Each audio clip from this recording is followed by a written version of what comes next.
Hello, travelers, and welcome back to another episode of the Master Plan.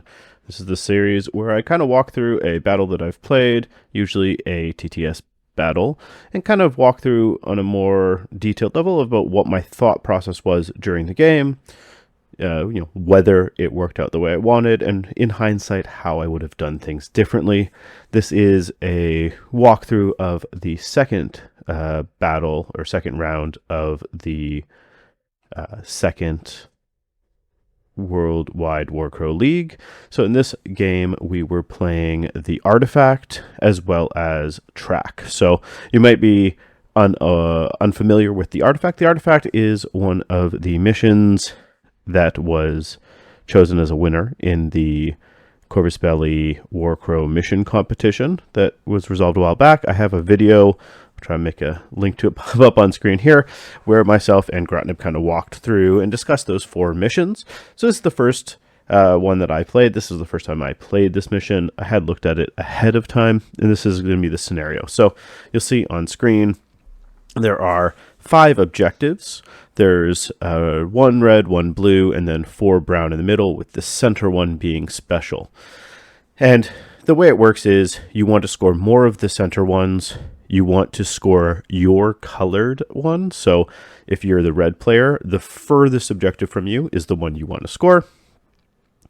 And you want to make sure you control at least 1 brown objective. So pretty straightforward. You want to control ideally 2 in the middle and then the furthest one from you while preventing your opponent from getting one closest to you. The weird thing about this one is until somebody has controlled all of the outside objectives, so until the 4 on the outside have been flipped to somebody's control, it doesn't matter whose, the center objective does nothing. So it can't be claimed, it can't be controlled, so it's not useful for scoring. The other thing is when you end an activation within 3, so contesting that center one, you will gain a stress. So going into this, my thought process was, Scions are in an interesting position, right? I can move Conquest onto the one closest to me without actually flipping it. And if I can do that, what I can do is kind of focus on just controlling one of the side ones, and then when the time comes, maybe flip my home, the one closest to me, and then take the center. Or maybe just make it so my opponent's not controlling a brown one and just win on that way. The alternative is just keep it forced to be a tie on scenario, and then maybe at some point cheekily run something like the Harvester Riders up and steal his home objective, or the Nemawan, who I'll be running in this mission. So that was kind of my thought process. The other thought process is once they're all turned on, I just kind of need to control a triangle. And by that, I mean, I don't need to try and fight for all 5 objectives. If I just control this triangle or this triangle, I will be winning on scenario, right? As long as, if my opponent's not scoring the blue one, this is assuming I'm red, right? My opponent's not scoring blue, and I'm controlling these 2 in the middle, the center one and the side right one, I'm going to be scoring 2 victory points to his 1 victory point, because I'll control a brown one, I'll control more brown ones, and he'll just control 1, and as long as he's not controlling my blue, he's not getting that. So if you can just control this little triangle or this little triangle, it means that you'll slowly be scoring 1 extra scenario point each game without having to overextend. So that was my plan in terms of scenario. Now, as I said, we were playing the feat of track, and track is an interesting one. This is the one where you essentially are trying to get a character or unit with a character to this objective and succeed on a willpower test against it, needing 2 successes with the ability to stress to gain an extra success. And you need to do it 3 times. So you're wanting to get to it 3 times before your opponent can. And unlike other feat, this one, once your opponent does it, is completed it 3 times, it's just done. So it's kind of a race, because other feat, like resources, maybe you fall behind at the beginning, but you can catch up later and push your opponent back down. This isn't like that. Once it's done, it's done. So you can't leave it to the end.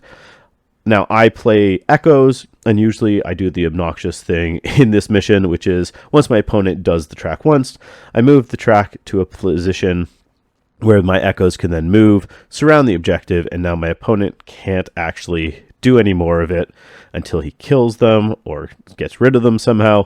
And then I have more freedom and time to do my track at my leisure. So again, that was my plan. I always feel bad doing it, but it's a competitive event, so sometimes you need to do things like that. Quickly looking at the lists, if you saw the last of these videos, my list looks very similar. So similar components. We have Master Mael, the Breath, excuse me. We have Master Mael, the Puppeteer, and then we have the Echoes. Sorry, we have the Harvester, Outer, and Husks. So that's my Risen package. The Husks get moved around, and the Outer and Harvester Riders get moved around the Puppeteer. Master Mael uses usually the Outer, but sometimes the Riders to do damage. And then the Husks is there to be meat shields for Mael and the Puppeteer. Added in for this little batch, I do have the Breath just to get some extra tinge before we start moving things. As I mentioned, we have the Needle and Echo combo just to sit on a track and just be obnoxious. Ideally, I move the opponent's track onto an objective, so they're sitting there holding that objective while making it so my opponent can't do their track. And then for this mission, the splash in was the Namawan. So the Namawan's really good at both doing the track. He's an ambusher that can just jump in pretty easily with 2 moves, move to where a track is, and with 2 orange willpower plus the extra 1 for being an ambusher, he's really reliable at doing it. The secondary thing is he's really good at just coming in, and if my opponent's stressed out from maybe that center objective, which gives stress for free, or all the different intimidating I have, he can just kind of walk in, come onto an objective, and make that last minute flip. And sometimes, especially if I'm playing that triangle I described, I'm going to be, I'm only needing to get a point ahead on scenario. If I'm doing the annoying thing that I want to do with track, realistically, I can reliably win track, at which point I don't need to win a lot on scenario. Ideally, I just want to get 1 ahead on scenario at some point, just so I can get that major victory for the purposes of the tournament. Okay, quickly looking at my opponent's list with some benefit of hindsight. So my opponent was running a Verena list. So we're going to end up having Verena, who's a dangerous blaster who we need to be aware of. She's really hard to kill, and she'll be buffing her other units. He did have Morgaine as well as a unit of mass escorts that will be hanging out near each other on the map. I think he forgot at one point that Morgaine can't join the mace escorts. He tried to join them and he couldn't. At that point, he just decided to have them standing around beside each other. He had this annoying combination of a Knight of the Sacred Relic and Guisarmier, which specifically against my build is frustrating because they become fearless, so all that intimidating goes to waste. He had the interesting combination of Instructor and Feudom archers who were there supporting the Guisarmier, which the Instructor can be very good against my army when everyone has tinge on them. So they're always getting the benefits that the Instructor gives for having attacking enemies with tinge. And then he had 2 units of scouts. One was a Syzygian in the Guardians of the Mount, which I think he initially had planned to do some tracking, but we'll see he ends up using it to try and make sure he doesn't fall behind on scenario. And the Royal Falconer is another option for that, but again, because I'm doing that annoying thing with the Echoes, he won't have a lot of opportunity to do that. But with that, we'll jump into the game, similar to the last one of these. This is just a kind of a recreation of the game. I, again, forgot to take enough photos during the game. Sometimes in the heat of the moment, it's easy to forget, but I just walked back through the video and made cleaner photos, and we'll see that. But quickly before we do, if you're enjoying these videos, please remember to like, follow, and subscribe, especially if you're liking this format of video. If you find it interesting, make sure to let me know in the comments. It helps me know what you guys are liking and what type of content I can keep making. If you're enjoying these, I'll definitely keep doing it. If if people don't really find these useful and would rather just see normal battle reports, I can just kind of stick to those. If you're interested in supporting the channel financially, it's not needed. Subscribing and getting your friends to subscribe is the best way to support the channel. But if you do want to support the channel financially, there are 3 options. You can join as a channel member at the intact or marked levels. Both levels get the ability to have preferential treatment on video suggestions, and marked members will get early access to all videos that aren't live streams or emergency news updates like reveals and things like that. There's also a link to buy me a coffee in the description below, which again, if you do support that way and you have a video request that you want, make sure to let me know and we will make it happen. And finally, if you're going to be buying anything from the Corvus Belli store directly, there is an affiliate link in the description below that if you use it, it will also help support the channel. But with that, let's jump into the battle.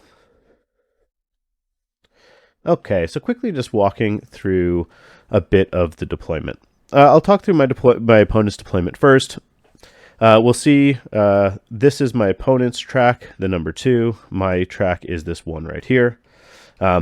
He was clearly setting it up. He wanted these Guise d'Armée to come over here to do it.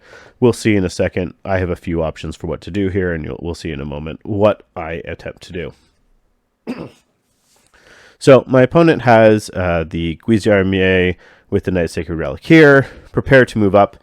Terrain-wise, this area right here is a big chunk of rugged, so it makes sense that he puts his Guise d'Armée here, because they can ignore the rugged, they can move through and kind of use it defensively while moving up towards this objective and doing the track on the way. There are 2 forests. This one over here is rugged. This one over here is just a normal line of sight blocking. We have a few pieces of line of sight blocking, impassable terrain here and up here. And then around the center of the map, we have these walls. And these walls are all line of sight blocking impassable terrain, with the exception of archways. And it's hard to see in this picture, but there's an archway here, here, and here. And the archway is not impassable, but continues to be line of sight blocking. So it really does break off this battlefield a lot from both movement and visibility.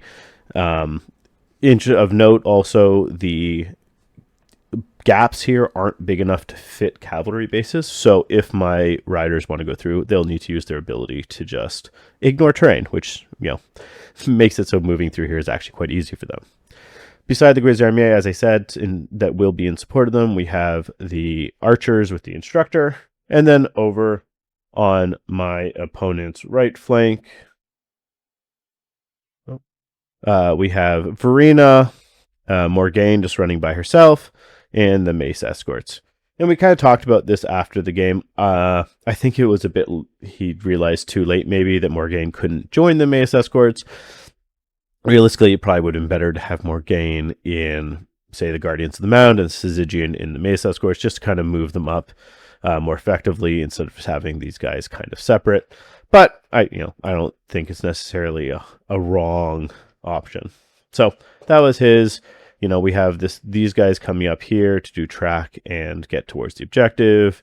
The archer is ready to come in support. And then, of course, this blob of guys moving up to threaten here. And then maybe, I guess, push towards the middle once that's activated.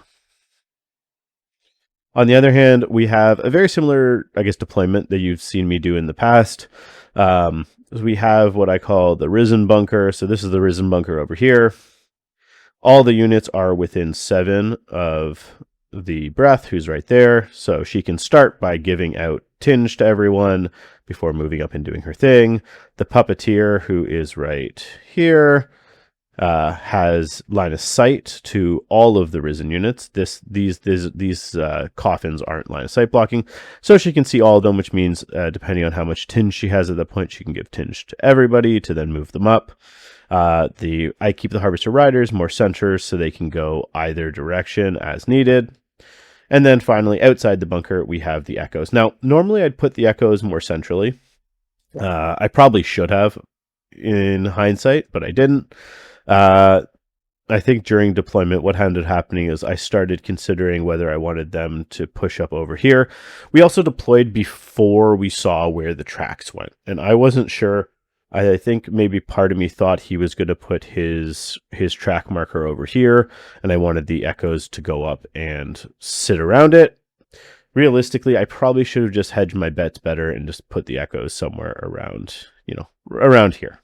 But this is our deployment. We'll see what happens as the game unfolds. So what we're seeing here is the end of the first activation.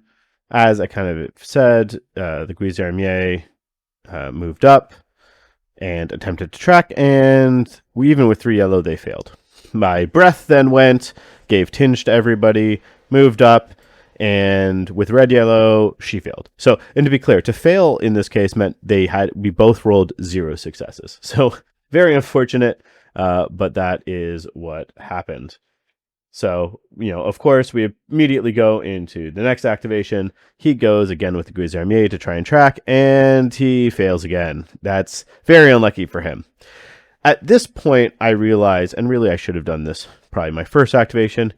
Okay, I got lucky. He failed twice. Because realistically, what's going to happen is when he does succeed, this is going to move, and I'm going to try and move it over here. Now, he's fast enough that if he double moves, he'll be able to do it a second time. So realistically, after he failed the first time, I should have done what I did here, and that is my echoes moved up so that next activation, when he does succeed, they'll be able to surround it. So again, we're playing for, once we get that track locked down, so he can't do it anymore, then we can start worrying about scenario. And so that's what I do. So he succeeds. I only could get so lucky so many times. So the third try, he succeeds. I move the track over to here. Now this positioning is very specific. It's so that the echoes can move to surround it. And when they do, they'll be able to sit on this objective. So it's exactly what I do. And turn 3, we see the echoes move up from over here, and they surround the objective. Now, in this positioning, right, I am sitting on the objective, so this objective will become mine. And the way that I am positioned, it's illegal. There is just enough of a gap. It's hard to see on the picture. There's just enough of a gap that this echo, who's my leader, can see that echo, and he can see them. And what it means is now my opponent can't actually place a model to touch that objective. So in order to do it, he'll need to push me off the objective, and I'm immovable because I always choose the immovable stance with my echoes. So that means he needs to actually kill my echoes. So now, essentially, turn 3 of the game, he's ahead of me on track, but he's essentially going to have a very hard time getting any more track in the game. So my opponent responds. He, is trying to start. He realizes what I've done. So he comes up and he starts shooting away at the echoes. Thanks to the instructor's ability, he does actually get some damage through. Echoes are pretty durable. Without their switches, they're a bit less durable. When, you're getting benefits for them having tinge, they're less durable. But he only did a few wounds. He didn't even kill a single echo, which meant I didn't even need to activate another echo to respawn one with the needle's ability, which let me continue with my plan of getting my casters to do stuff. So I go with the puppeteer, and I realize I made a mistake. So the puppeteer does the spell and dumps a bunch of tinge onto other units. We see the Harvester Riders get to move up to the center ability where now they can threaten, this objective or this objective. The Outhura moves up. These black husks move up. And importantly, you will see that these husks here have moved up and just enough to be sitting on this objective. So now in this position, I have 2 conquests on the objective my opponent really wants to take, but which, is going to out conquest or at least tie conquest with most things that maybe he can quick sneak in there. But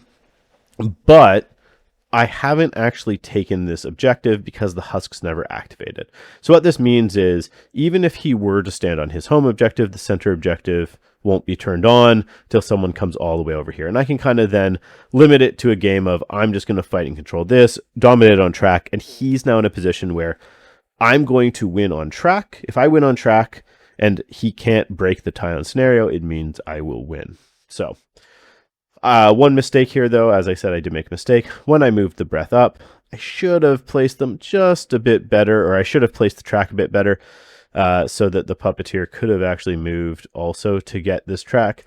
Maybe I was being a bit optimistic that the breath would do it in one go, but I couldn't. So ideally, the puppeteer on their second activation would have moved up and then pressed the track, but they couldn't because they couldn't get there. So a bit unfortunate, but overall, I'm still gaining good position.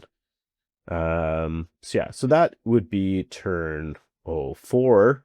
So going into the final turn, my opponent realizes he doesn't want to fall behind on scenario, which is, fair because he realizes what's happening on track. So his scouts come on, the Guardians of the Mountain come on, they move on and will claim this objective over here for him so that he will keep parity of each of us controlling one brown. Now, what I do next, maybe it's a mistake. I figure, okay, maybe I can push him off, right? If I can push him off that brown objective, then I'm going to get ahead on scenario, which is just that much more pressure on him. So I go with the puppeteer again. I move to get onto the track to try and do it. I think I do my spell again as well. Yeah, I do. I do my spell again as well. I had kept Tinge so he could do movement. We'll see these husks move up. You see the Harvester Riders kind of move over a little bit. That was just so that my plan is the puppeteer is going to go, flip the track, hopefully without needing to gain stress. And then they'll be able to stress themselves to then have the Harvester Riders activate and charge the Guardians of the Mound. And so doing, if he either fails his morale check completely, I can make him run away, or if I can just beat him in combat, I can hopefully just push him off of the objective. I need to also let him have him fail, get some stress, because I think he still has 2 stress. So to push him off and not be stopped from being pushed back, I do need to get some decent things there. Now, I did in the moment forget that the Harvester Riders are actually pretty bad against Guardians of the Mound. Harvester Riders don't hit that hard, and they really rely on their auto damage switch to push through damage. And I can't use that switch against the Guardians. So it maybe wasn't the best idea. But yeah, no, it really probably wasn't the best idea. What I could have done instead, I think, is, maybe it's throwing away my Guardians, but I could have used that movement to come around here, then activated them and had them run through here using their command ability, taking that red objective, and then now my opponent really has to respond to that, and I'm sitting and have that home objective without having to deal with these Guardians. But that's not what I do. My puppeteer rolls. My puppeteer gets 1 success, and I have the choice to either flip the point or go for my play with the Harvester Riders. And I say, do you know what? I can do track later. So the Harvester Riders instead will activate and charge. They'll charge in. He does hold and shoot. I think maybe he strips a Tinge from me. It does like a damage. I hit. He completely gets 2 successes on his intimidation check. Doesn't take any damage, or maybe takes 1. It doesn't get pushed back. So the round will just end like so. So realistically, it's not the best case scenario, but I also got lucky. He whiffed his roll twice. So while I'm technically behind right now, we're tied on military points. We each score 1 point for, we each score 1 for our brown objectives. I have this one, and then he has this one. So we're tied 1-1 on military points, and he is 1 ahead on track. But I'm in a much better position for track. While mine is still over here and he'll be able to place it, he's going to have a hard time getting his. So we'll go into the No One Left Behind. He has his little bunker of guys up here, and then I have Master Mael and all of these Risen guys who technically haven't activated. Classic Risen bunker thing where it's like, oh, and I'll move my entire army. So we'll just see where that goes. Cool. So, as I had said before, he had his little group of guys moving together, and that's what they do. Verena kind of just shuffles up, and then Morgaine and the Mace Escorts move up. So the Mace Escorts are there to protect Morgaine and Verena. Now, you may recall at the beginning of the video, I discussed that my goal was to play a triangle, right? So he now has a decent amount of threat in the, Verena and the Mace Escorts and the Guardians of the Mound over on this side of the board, right? So that means I don't want to play, let's get rid of some of these. I don't want to play this triangle. And my Risen bunker is not there. So, as I said before, I'm really wanting to play this triangle right here.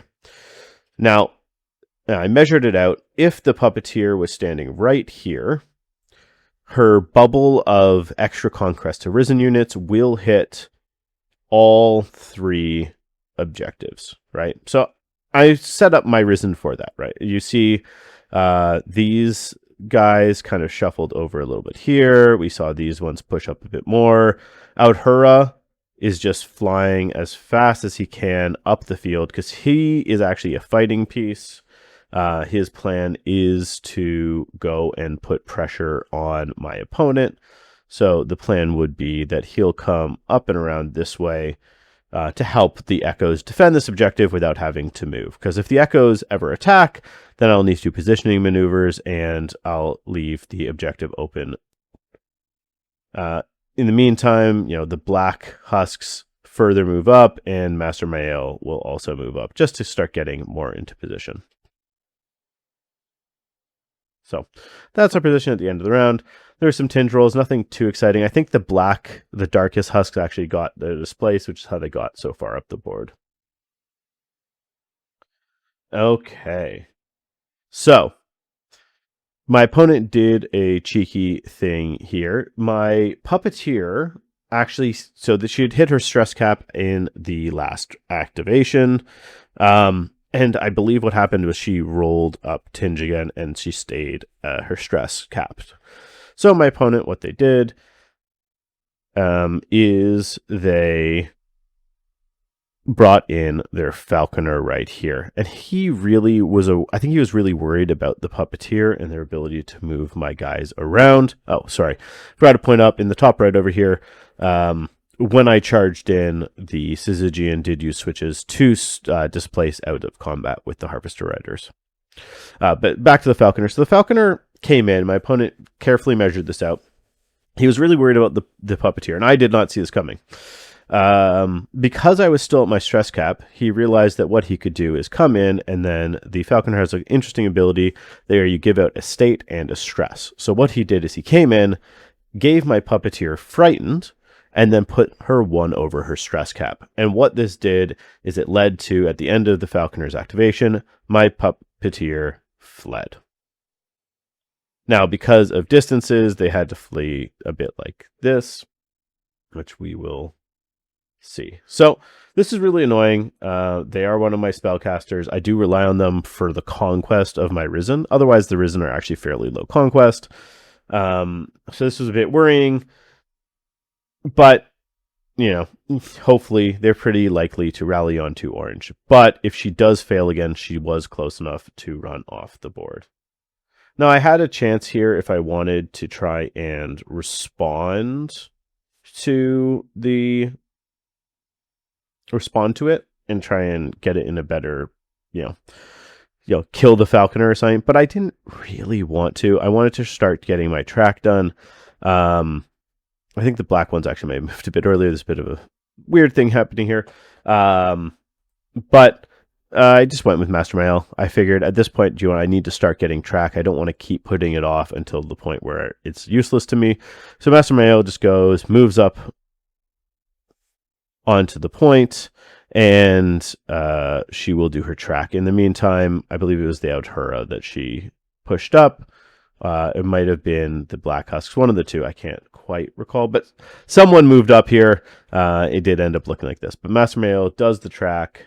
She's not really shooting or doing anything too exciting, but I'd rather her go than the breath, just to get that her up into a threatening position. And then, my track goes off. I succeed. My opponent puts it over here because his plan, copying me, is to have the Guizarmier also make it hard to access.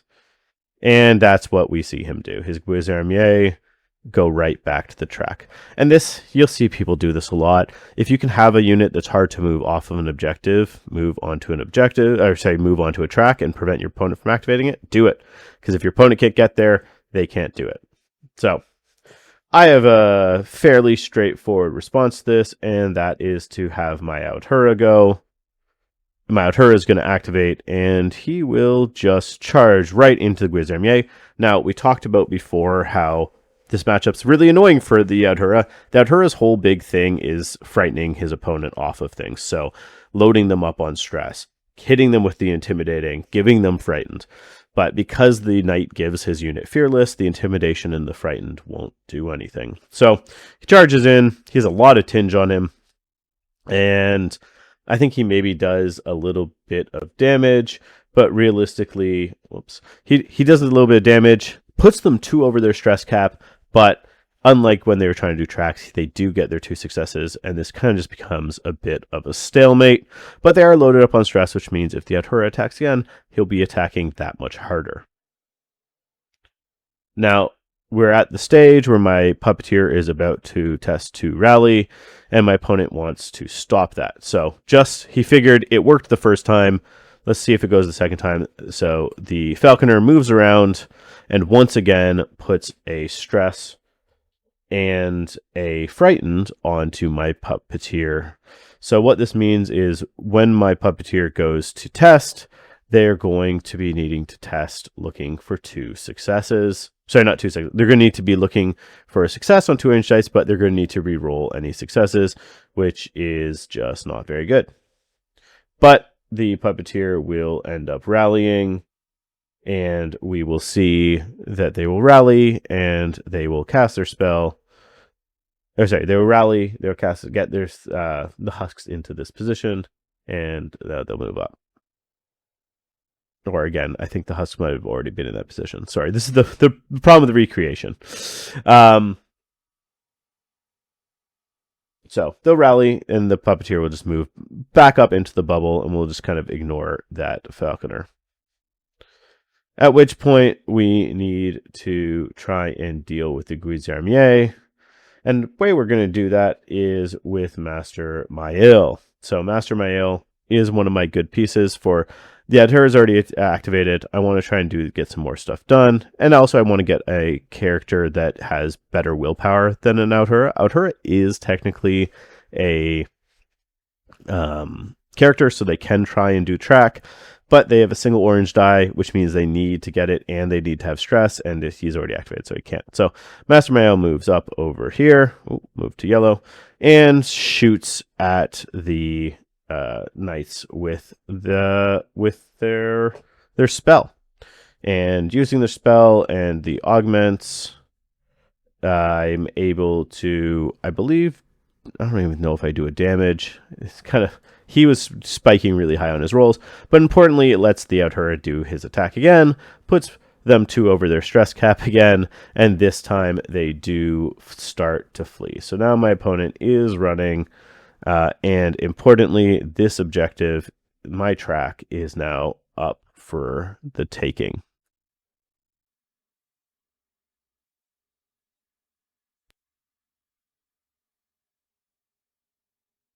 Now, on the other side of the field, my opponent decides that these harvesters are kind of annoying him, and he wants to deal with them. And this is, I think, we talked about it afterwards.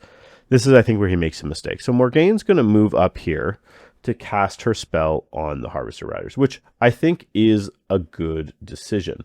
The Harvester Riders are very fast, and what they can do is very easily just, go and capture points. And we're now in the this is bottom of turn 9. So we're going into the end of the second round. So she goes up, casts her spell on the cavalry.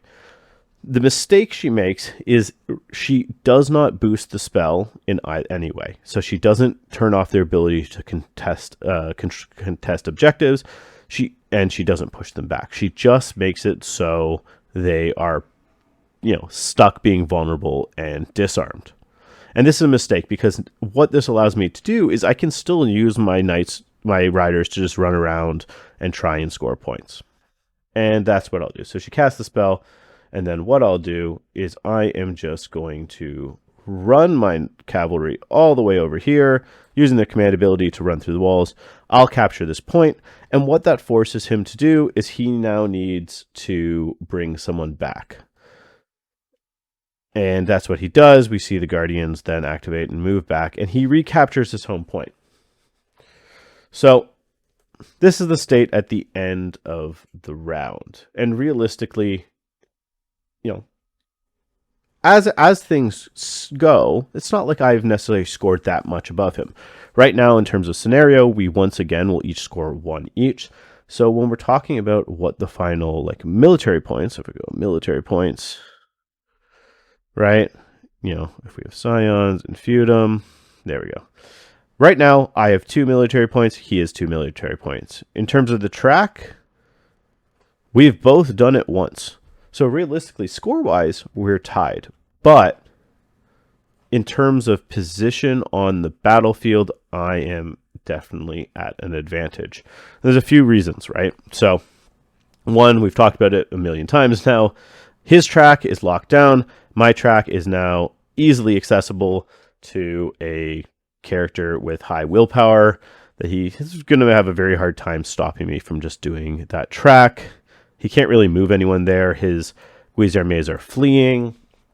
His archers would have a hard time getting over to it because of the rugged terrain. So realistically, I'm going to get ahead there.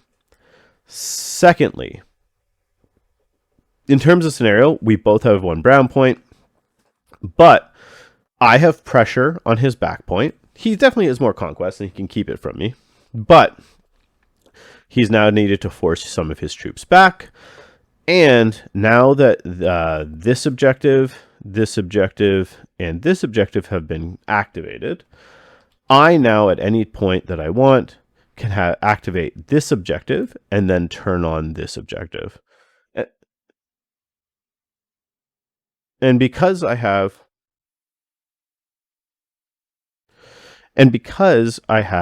the ability to say, maybe what I can do is have the puppeteer come over here, activate this objective, then her activation, stress herself, and then have this unit within range of her activate and move on to this objective. That means that, for example, maybe end of turn 15, that's what I'm going to do, right? I could have score this one and turn this one on finally to then quickly score this and now go ahead on scenario. So in terms of board presence, I'm definitely in an advantageous position. I just need to close out that track and then just try to sneak ahead on scenario. And that's going to be my goal going into the next round. And here we just kind of see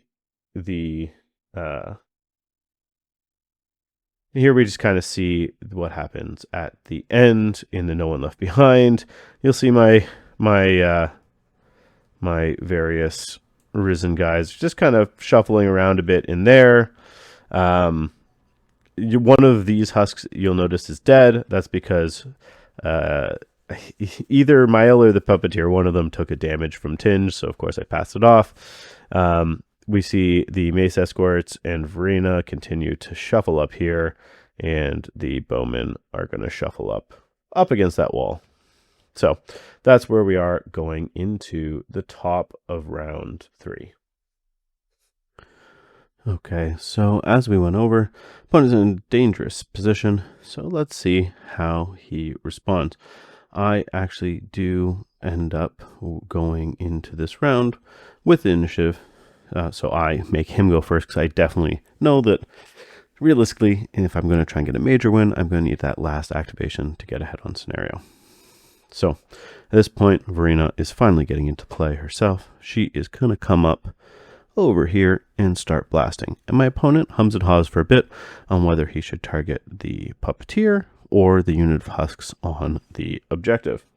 And he chooses to target the husks. Now, normally, I would say this is the wrong decision.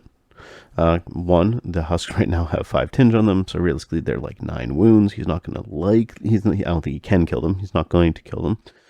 But realistically, if you shoot the puppeteer, you're going to just, wipe off husks. Now,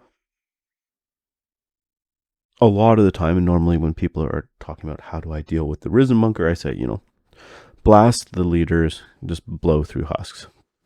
If he shoots the puppeteer, though, in this case, he probably actually just kills this unit of husks, which doesn't make this objective any easier to take. And now my puppeteer and Mael have a pocket unit of husks that I can pop out onto an objective as needed. So he makes the right call if he's going to start blasting and starts weakening these husks. And he does. They lose 4 tinge, which ultimately doesn't feel like a lot, but it does mean that later he can actually start blowing through them. And really with these guys, he doesn't even need to kill them. He just needs to get them off the point or get it so that, they have less conquest. But that is what he does. And in return, I am going to activate Master Mael. She's going to move up, and she's going to try and do something really cheeky. I'm really hoping for some greed here. So my goal here, moving her up, is she's going to cast her spell and buff it. And right now, Authura is within 7 of the Guisarmier, which means that when she does her spell, I'm going to be able to place the Authura engaged with them, and then I'm going to be able to make an attack, and then Master Mael is no stress on her. She'll be able to do the track and have the Authura activate. And my goal, what I really want to happen here, is I'm going to try and have the Authura place right here. And what this does is I will force an intimidation. I can enforce my intimidation onto these guys. I can punch these guys. I can punch the Guisarmier. And then hopefully these guys will flee at the end of Master Mael's activation. And then at the same time, I can activate the Authura. Or hopefully I can... Oh, sorry. They will for sure flee. These guys are currently fleeing. So that means after the Authura attacks them, they're going to be forced to flee. And then I'll be able to activate the Authura. Or actually not even activate, just do a simple action using Master Mael's ability to punch these guys and then hopefully have them flee. That's not all going to work out. Master Mael will blast. She will kill a Guisarmier. He's going to remove this one, which prevents me from doing the place thing that I described. So instead, we will have the Authura place over here. Fight the Guisarmier. I think he kills. He kills another one. At the end of that combat, they're forced to immediately flee because they were already fleeing, and then the Authura will activate. Before the Authura activates, Master Mael will do the track, which makes sense. My opponent brings it back towards the safety of his clusters, but I have that pocket in the Mauen, so I am not worried. Nothing is safe. Hey, if I get really cheeky, if the Authura gets really lucky now, because the Authura is going to activate and charge into the archers. And if I get really lucky, well, I can't actually kill them, but it would have been funny. But he's going to charge, and his goal is just make them run, because then my opponent's entire flank over here is fleeing. So he'll charge in. I just corrected here. The instructor was actually far away. But I do end up not doing that much. They pass their intimidating with flying colors, and then the Guisarmier do rally and move up. So that was my turn. We'll go back to my opponent's turn. And this time he is starting to feel the pressure. I now completed my second track. If I complete the third track, right, I'm going to be up 4-1 on track. Right now, we are tied 2-2 on military points. And the max you can score in a round is 3-0. I'm already up 3 points here. So that means unless he can get a 3-0 on the scenario, I will win the game. Doesn't matter if he beats me on scenario at this point. He needs to prevent me from scoring any scenario. So to do that, my opponent will need to do 3 things. He will need to capture the center. That's 1. He'll need to capture this blue point back here, and he'll have to capture this point, all while maintaining his control of this point over here. It is a tall ask, but he realizes that if it's going to happen, he needs to definitely take my home point. So what we're going to see is we're going to see the Mace Escorts try and get in the fight, and they're just going to activate and run over this way, getting ready to threaten the point. Realistically, Mace Escorts can easily deal with Husks. They don't even need to win. They don't even need to kill them. They just need to push them back. If anything, it's actually probably better for them just to push them back and do damage. Speaking of my Nemauen and that point thing, we were talking about. I want to lock in that 4-1 on the feet. So the mound is just going to appear right here. Technically he can't because the guardians of the mound are over here and they have like a bubble. Oh, I can't deploy. We do technically make a bit of a mistake. We go back and forth a few times. We have the mound deploy over here and walk in. Technically that's not allowed. I can't deploy in his deployment zone, but it doesn't really matter. He can actually just deploy right here and double move to the exact same spot I checked after. So either way, he ambushes. We'll say he ambushes right behind this wall, just outside of 12 of these guys. And he just moves on to the point, and with 3 oranges, without even needing to stress, he will do the track, and the track is now done. So I've locked in that 4-1 on feet. So again, really behind, my opponent charges in with the mace escorts into the husks with the aim of just pushing them off. And he very easily does that. He hits them, and he actually gets the best case scenario, which is he kills them down to the man, which is so much worse for me. It would be so much better if they just died, because if they die, all I do is have the puppeteer activate. Oh, whoops. If they do, all I have to do is have the puppeteer activate, and all I have to do is have the puppeteer activate, move over, move over to here, respawn the husks on the point, and then tell these husks up here to move on to the center, because the center is now active, and I would have reclaimed this point, and I would have claimed this point. But luckily for him, the husks had just enough tinge left that they do survive. Now, here's probably the biggest mistake I make in the game. There are probably smarter things I can do with my puppeteer and my risen units down in that blob, but instead I make the decision to once again make the mistake of charging my riders into these guys. I think in my head I'm thinking, okay, I can just retake the point. I'm definitely going to make them flee, or I'm definitely going to, do a damage and push them back, even though, again, forgetting they have that ability, that switch to displace. So odds are I'm not pushing them back even. They're just going to displace just far enough away from me. So it's a really bad idea. I'm not going to make them flee. And based on the way I'm saying this, and really shortly after we talked about it, even in the game, I'm like, yeah, that was a mistake. I charge in, and they again take no damage and just get pushed. They just displace themselves off the objective. I think I think they don't displace actually off the objective. I think I put them too far. They displace just enough that they stayed on the objective, so that I didn't capture it. So this actually does stay in my opponent's control. Then my opponent will go, and he's just going to walk onto the center objective, and he will claim this center objective for himself.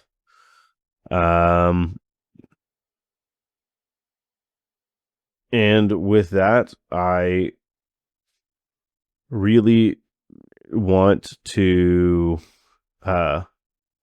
take the center objective and my home objective and his objective, but it's not working for me. It's not going to happen. So the puppeteer goes, the puppeteer moves up, does her spell, and she gets blocked. So she will just move these husks onto the center objective, which only ties it. I am not winning it yet. They also didn't activate, so I didn't even contest it. So this does remain my opponent's.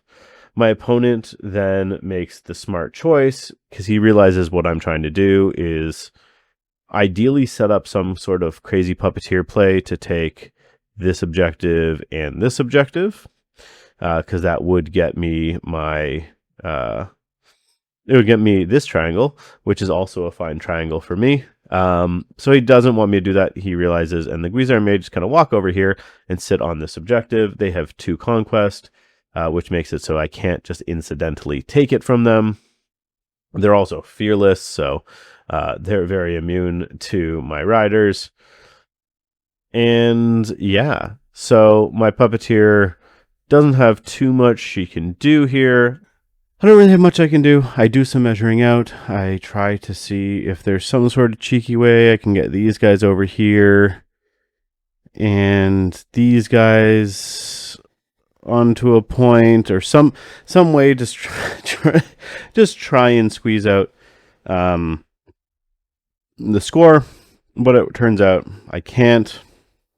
So I'll just have the puppeteer activate, and we'll just have her move up to here, bring these guys over onto this point, and we'll end having enough conquest on this point to score it, which will give me 2 brown points, which will score me 2 points, because I'll have 1 for brown, 1 for more, and then I'll have my opponent will have 1 for a brown and 1 for my home, which will make us each score 2 points, which will bring the final score of the game to a 4-4 on military points and a 4-1 in my favor on the arcane points.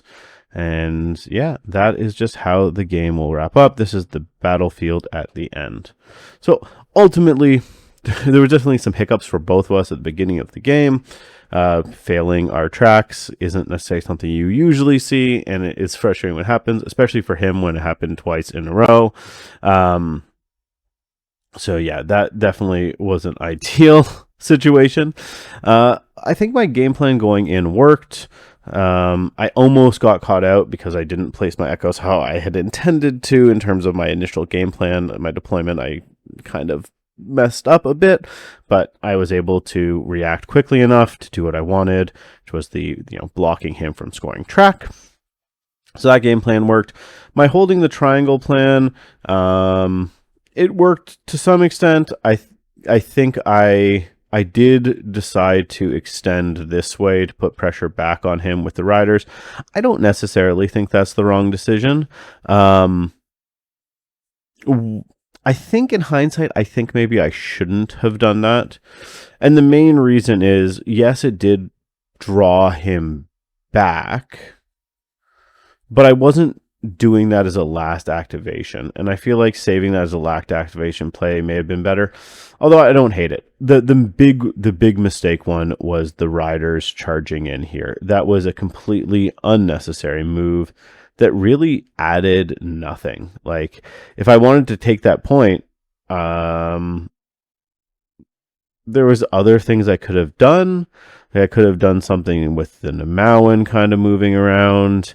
I could have had the Outhura go even, maybe just try and clear these guys off. I could have, yeah, there was a few different options I had. Maybe Mael could have gone, just blasted the Guizarmier that had moved back to here, done something tricky with the Outhura. I don't remember how much sin she had, but I think she probably had enough to do some stuff there. But yeah, I think there's some different things I could have done instead of wasting that activation.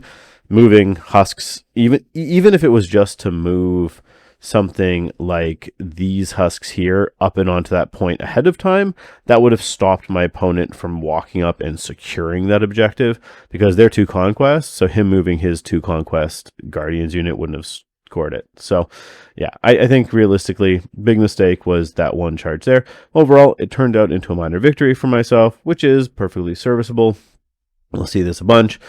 I'm playing my games plan in this event has been a more cautious. Like, I've been playing for the do what I need to make sure to just get ahead of my opponent enough to win without needing to take too big of risks that put me in a position where maybe if luck doesn't go my way, if you take those riskier plays, then sometimes it can snowball against you. So I'm trying to prevent that by making these more safe plays.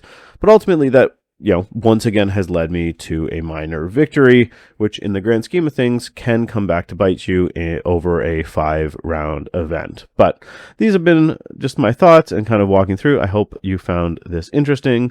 As always, I love to hear your comments in the comments below, so please let me know what you think. If you have any thoughts, are there any things that maybe you think myself or my opponent could have done differently that could have helped swing the game in our favor, let us know in the comments below. And as always, remember to like, follow, and subscribe, and share the videos with any friends that you think might find it interesting. But with that, I hope you enjoyed this video, and as always, may the dice be ever in your favor.